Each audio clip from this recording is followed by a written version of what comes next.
Welcome to Behind the Music, where we take an inside look at the music you'll hear on North Carolina Symphony programs. I'm Michelle DiRusso, Assistant Conductor of the North Carolina Symphony.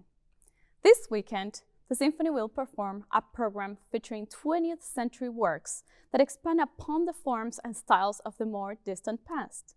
Plus, J.S. Bach's Brandenburg Concerto No. 3, all conducted by Stephanie Childress.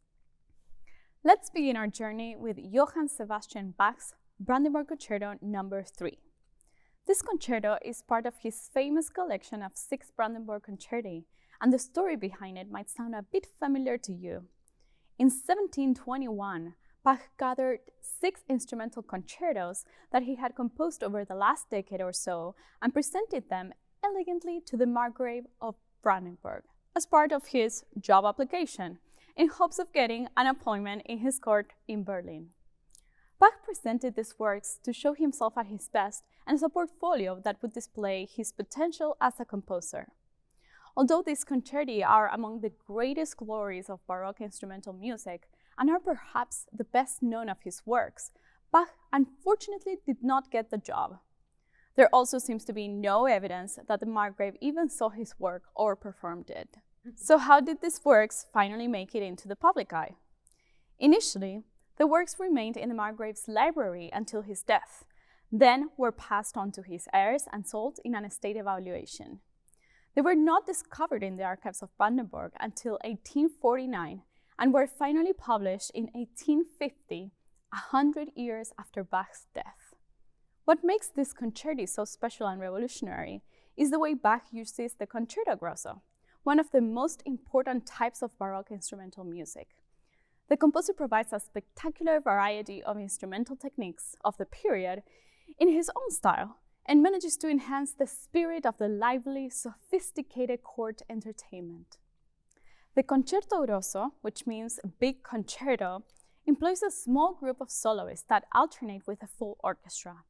Through the contrast that this alternation generates, Bach exploited this characteristic to the fullest by using unimagined and unprecedented combinations of instruments for each concerto. That is why each work has its own distinctive color and character. Some say that this could have been one of the reasons that made them unsuitable for the resources of this particular court. The third concerto is scored for strings alone, excluding the winds from this work. He uses a unique arrangement of 3 violins, 3 violas, and 3 cellos, in addition to the usual Baroque tradition of bass and harpsichord. There is no soloist, but most of the instruments take turns assuming a solo role, which leaves it to the listener to define the line created between the alternations of large and small groups of instruments. The relationship between the various instrumental lines, which is referred to as texture in music, is wonderfully demonstrated in the first movement. Instead of customary slow movement, Bach creates an enigma by writing 2 chords which function like an incomplete punctuation mark designed to lead into the final movement. This has led interpreters to add a cadenza before we move on to the finale. Listen for the cadenza and look for which instrument or instruments are playing. The final movement begins in a fast tempo, set to rhythms of a jig, which reminds us that Bach's music is never really too far from dance. The next piece we will perform is Respighi's Ancient Airs and Dances, set No. 3. Respighi was one of the most imaginative orchestrators of the first part of the 20th century, and although most of his studies took place in Italy, he spent 2 years in Russia that forever shaped his orchestration techniques.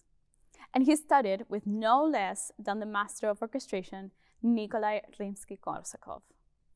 Thanks to these studies, he developed his use of instrumental color and sonority, rooted in the late Romantic tradition of colorful, virtuoso orchestra textures.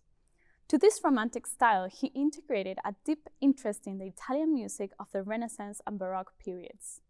This unusual combination of stylistic elements created a unique musical style that is recognizable and cannot be mistaken with any other composer. Respighi was also a scholar of early music, studying the music of the 16th, 17th, and 18th centuries. This resulted in the composition of 3 suites for orchestra, Ancient Airs and Dances, Suites 1, 2, and 3, which were based on Italian and French lute music from the Renaissance that accompanied dancers and singers. The first suite was composed in 1917, the second in 1923, and the third one in 1931. These handshakes across the centuries, as they have been called, offered various possibilities. To begin with, Respighi wrote his first suite in 1917, and Stravinsky wrote Pulcinella, another work featured on this program, a few years later in 1920. Although both pieces are marked by the trend of neoclassicism, how they incorporate it in their music is completely different. Stravinsky borrows melodies but makes substantial changes to the rhythm and harmony, while Respighi remains closer to the originals while bringing the music into a complete different context through the use of his orchestration skills. While we perform the suite number 3, written for string orchestra, try to listen to what characterizes Respighi's musical style. The first movement, Andantino, will be based on an anonymous Italian popular melody of the early 17th century with a simply graceful and slow tune. The second movement gathers 6 numbers from the airs of the court by Burgundian lute player Jean-Baptiste Vessard, creating a suite within a suite. The third movement is in a distinctive ABA form inspired by an anonymous pastoral Siciliana from the early 17th century, and the final movement closes with a passacaglia, a short repeated bass line or harmonic progression from Italian guitarist and composer Ludovico Roncalli. Opening the second half of the program is Prokofiev's Classical Symphony, and there is no one better than Prokofiev himself to explain the intent behind his first symphony. It seemed to me that if Haydn had lived into this era, he would have kept his own style while absorbing things from what was the new music. That's the kind of symphony that I wanted to write, a symphony in the classical style. His decision to give the work its familiar nickname seems to have been derived from a logical reference to its sources and from his secret hopes that in time, his symphony might turn out to be a classic. And I'm happy to confirm that his wishes actually came true.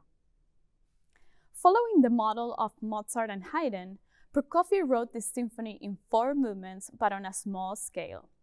Each movement is so compact that the entire symphony is only 15 minutes long, shorter than most of Mozart's or Haydn's symphonies. He used traditional forms from the classical period, but added dramatic content to that mold. For example, the first movement uses a traditional form, but is filled with crisp irony on how it is presented.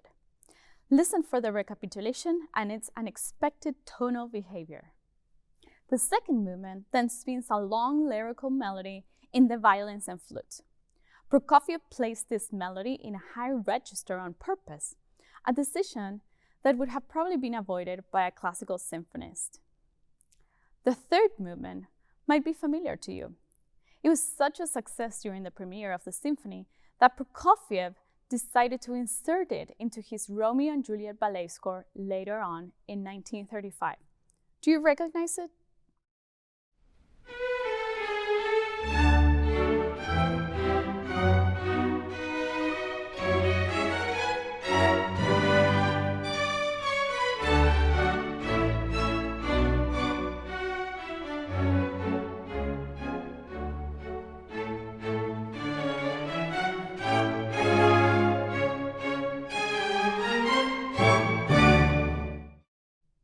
The fourth and final movement provides a brilliant finish where Prokofiev continues with his witty parody, exploring unusual modulations until the very end.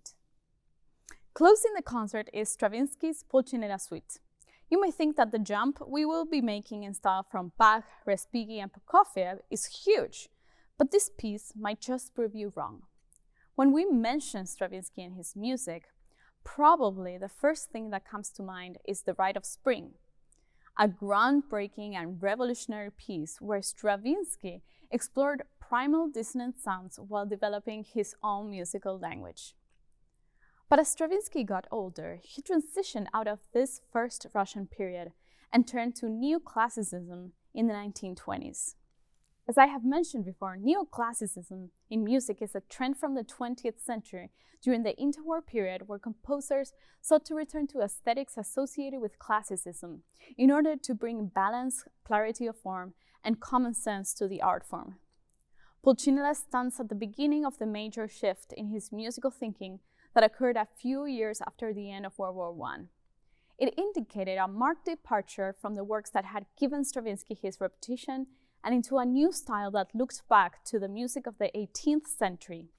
Stravinsky's ongoing collaboration with ballet Russe impresario Sergei Diaghilev, which had previously produced ballets like Firebird and Rite of Spring, continued after the war.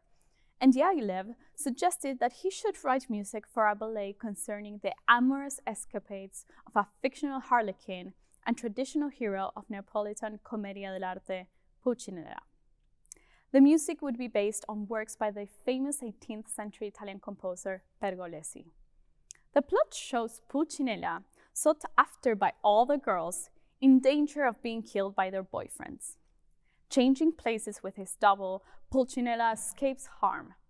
The assassins then disguise themselves as Pulcinella and go visit their respective sweethearts, but then Pulcinella rises from the dead and appears.